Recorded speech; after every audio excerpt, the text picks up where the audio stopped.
बिस्मिल्लाहिर्रहमानिर्रहीम। अस्सलाम वालेकुम नाज़रीन, आप देख रहे हैं अवान टीवी यूट्यूब चैनल। नाज़रीन, अहम अपडेट आपके साथ शेयर करने जा रहे हैं। इससे पहले गुजारिश है कि हमारे चैनल को सब्सक्राइब कर लें और वीडियो को लाइक करें ताकि हर नई आने वाली वीडियो आप तक बर वक्त पहुँच सके। नाज़रीन, गुज़श्ता रोज़ चौधरी अब्दुल रज़्ज़ाक़ कोटला ने एक और हंगामी प्रेस कॉन्फ्रेंस की।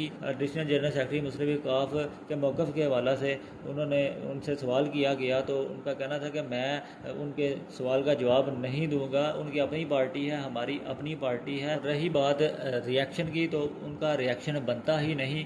मेरी पार्टी का कोई बंदा जो है रिएक्शन दे सकता है, लेकिन कोई इत्तेहादी इस पर जो है रिएक्शन नहीं दे सकता। हम वफाक में तरीके अदम एतमाद में इत्तेहादी थे। इस हल्का में बहुत से उम्मीदवार खामोश थे कि गवर्नमेंट की हद तक अलायंस है या फिर आइंदा इलेक्शन में भी जो है अलायंस होगा। इस हवाले से मैं वजाहत करने यहाँ आया हूँ। चौधरी अलीमुल्लाह वड़ाई जिस हल्का से MNA के उम्मीदवार हैं, और रही बात किसी के साथ मिलकर इलेक्शन लड़ने की, तो वो हमसे रब्ता भी करेंगे और मिलकर बैठेंगे भी जब उनको ज़रूरत होगी। मज़ीद अपडेट्स के लिए देखते रहें अवान टीवी।